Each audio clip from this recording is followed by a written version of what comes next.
Hello and welcome back to another Diablo 4 build video. This will be a 1 to 50 to 60 build, and today we are running my Wretched build. This is a Bloodlance build, and I think honestly with the latest patch, Season 1 to be honest, we have received such a massive buff to Bloodlance that it is quickly becoming up there with the Bloody Baron build. I mean, Blood Surge is my favorite, but this is a close second, and it's really starting to compete, so it's a ton of fun. So to get straight into our gear, right here I have Bone Prison Spawns Pull. You don't need that. Mostly what you want is the walking near a corpse automatically activates an equipped corpse skill every second, dealing 28% reduced damage. That's the main reason why we have this on. Plus the 2 ranks of the imperfectly balanced passive. That is really the reason we have this. I haven't switched out the aspect, but honestly this build is plenty strong enough, so don't worry.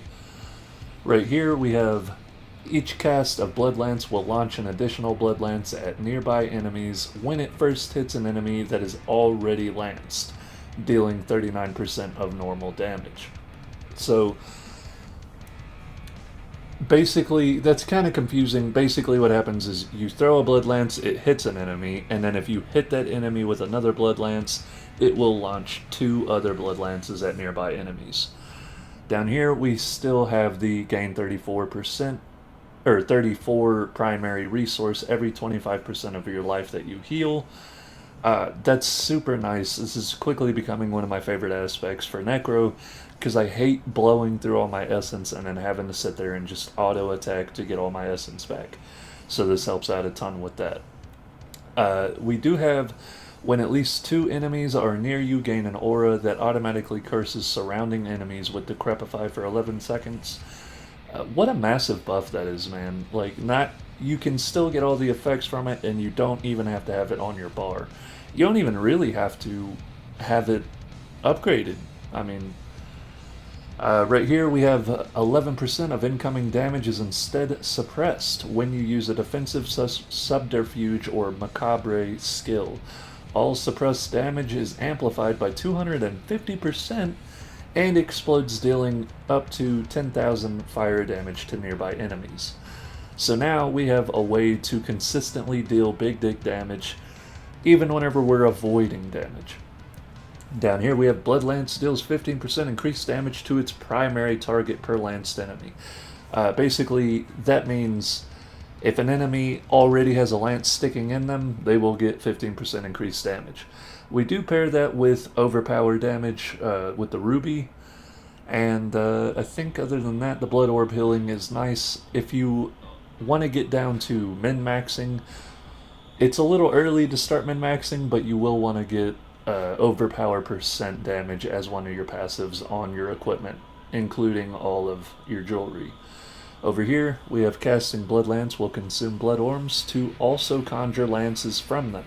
Each additional Bloodlance deals 20% of normal damage and prioritizes targets unlanced enemies, or targeting unlanced enemies. This is super nice, and this is really paired with this right here. It makes it to where Bloodlance is now a huge AoE ability, which is really what was holding it back in the pre-season. We paired that with the Overpower Ruby once again, and as you can see we have 31% overpower damage on our passive. The 8% damage to affected by shadow damage over time enemies is also very nice because we have Corpse Explosion with the Dark Imbuement. Now, I honestly would love to switch out that critical strike damage with bone skills. We don't have that, so I just don't have the materials right now to switch that out. Right here, though, Blood Mist triggers Corpse Explosion on surrounding corpses. When Blood Mist detonates a corpse, its cooldown is reduced by 0.4 seconds. So now, not only are we getting it to explode whenever we use that ability, but now we're also sending out corpse explosions everywhere. What else? I pair that with movement speed, which helps out a lot. Blood Orb healing is pretty nice, and the Fortified Generation is really nice. Now here, We take damaging an elite enemy grants you a barrier. I think that helps out a lot with this build's survivability. We do not have a ton of survivability with this particular build. Now, as far as the passives go, I really don't like the passives that I have on this piece of gear. The 2 ranks to Bone Prison and the maximum minion life. Those are super unnecessary. Like I said before, I just don't have the materials to switch those out right now. But anything that boosts your survivability would be key here. And I'm not even sure, can you get movement speed on your pants? Because that would benefit you a lot as well. Necro is such a slow, lumbering piece of shit. I do put the skull gems here for the healing received, just to get bigger bang for your buck on this aspect for the resource generation. Now moving on, we do have Howl from Below. Instead of detonating immediately, Corpse Explosion summons a volatile skeleton that charges at a random enemy and explodes. Corpse Explosion's damage is increased by 31%. Now that's important, the increased damage by 31%. We never cast Corpse Explosion. We only have this Vicious Heart that casts it for us. We are focusing on pumping out blood lances everywhere. But this says that it only deals 28% reduced damage. So having this equals it out, and we get a little bonus now. I think it's what, like 10% basically. So this kind of helps balance that out. On top of that, having the volatile skeletons running at an enemy makes it much better, because enemies are constantly moving around. They're getting away from the corpses that you have laying around. So having these, it kind of targets them and puts them down. We do have a chance to stun and a chance to fear. The stun I like a lot. The fear gets pretty annoying. I don't want to have to chase down enemies. Other than that, we have some lucky hit chance, which we don't really need a lot of lucky hit, but we do have a little bit for our Fortify. And then the Corpse skill attack speed, once again, that doesn't matter. So here we have Blood Artisan's Cuirass. When you pick up 9 blood orbs, a free bone spirit is spawned, dealing bonus damage based on your current life percent. This is huge, and this is a massive boost to our damage, especially in boss fights. So, and it also comes with 3 ranks of bone spirit, which is super nice. I do pair this with, I think those are sapphires for the reduction while fortified, damage reduction while fortified. So we have 17% damage for 4 seconds after picking up a blood orb. That's super nice. The blood orb healing is really nice. Total armor really helps a lot with our tanky. And then up here, becoming injured while crowd control grants you unstoppable for 4 seconds.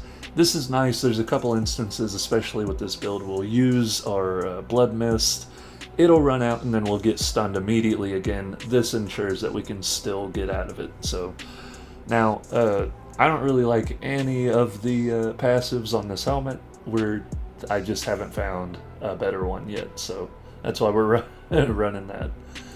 Now, as far our minions, we do sacrifice everyone. We take the skirmishers for the crit chance. But if you were worried about your tankiness, you can definitely take the defenders. It'll give you 15% non-physical resistance. For our skeletal mages, we do take the bones sacrifice for the overpower of 40%. And then golem for the 30% crit strike damage, which just kind of makes it to where we're still dealing decent damage when we're not overpowering. Now, as for all of our abilities, we are taking Hemorrhage. This has a 20% chance to form a blood orb, which is why we take it.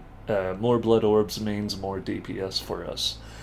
Right here, though, if you pick up a blood orb, Hemorrhage gains an AoE. It's not big, but it does help with resource generation. But mostly we want to get to Initiate's Hemorrhage.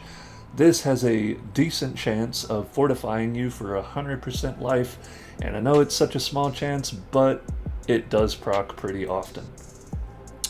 Over here we have Unliving Energy and Imperfectly Balanced. So now we have 3 points into this, giving us 15% increased damage at the cost of 9% essence. Over here we take Blood Lance, obviously. You throw out a Blood Lance that lingers in an enemy for 3 seconds, dealing damage to the enemy and all other lanced enemies. With Enhanced Blood Lance, it'll make it to where whenever you're hitting an enemy with a Blood Lance that already is stuck, it will pass through them, and it deals 10% reduced damage to each subsequent enemy. And in Supernatural, Blood Lance makes it to where every 6th Blood Lance will overpower and form a Blood Orb.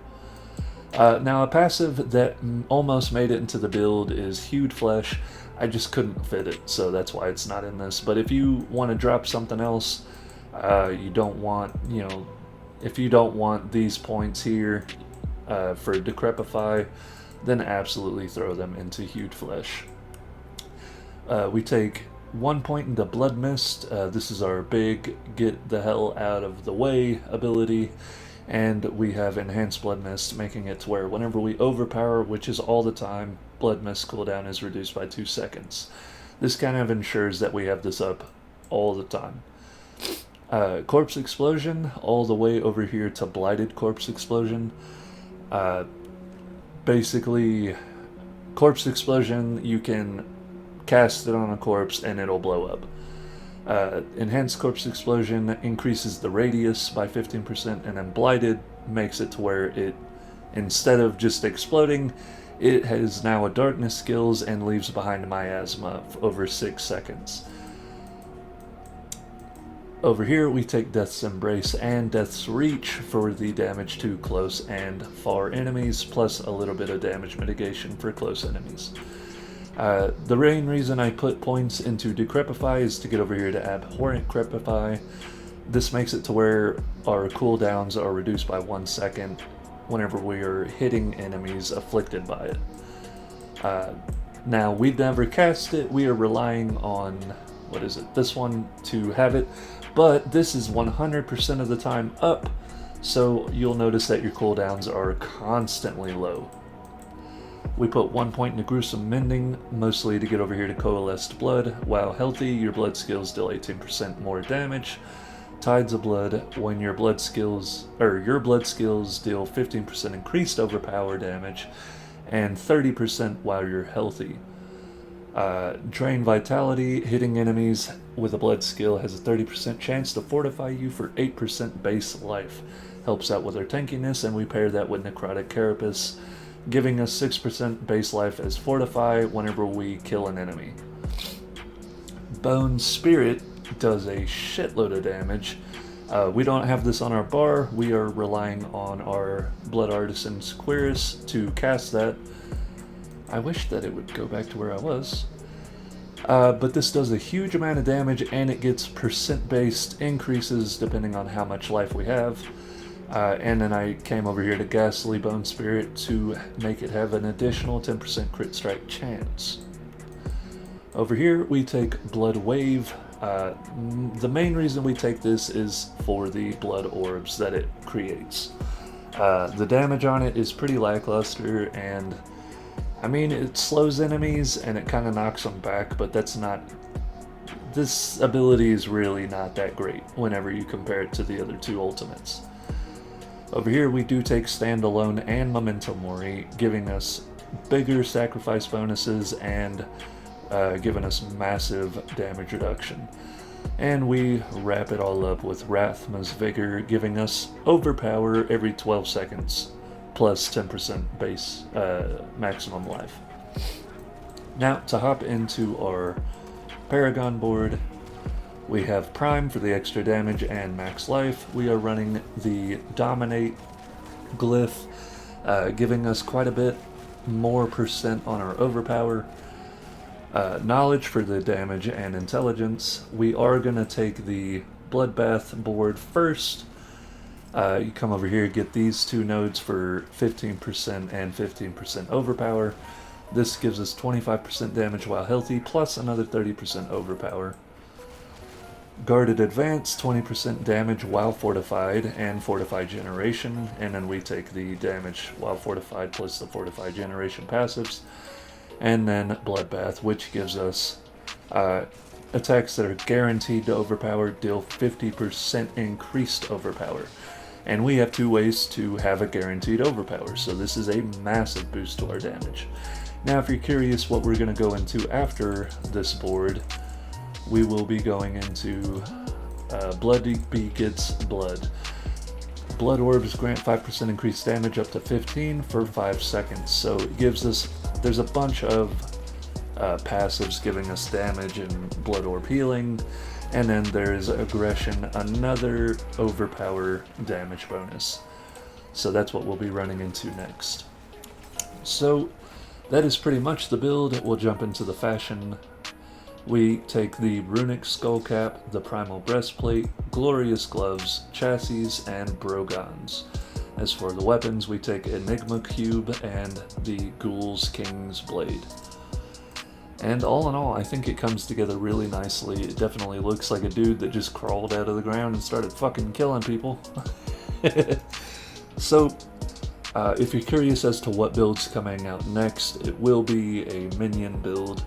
And so keep an eye out for that. I hope you guys enjoyed. Like and subscribe if you haven't. And other than that, have yourself a very nice day.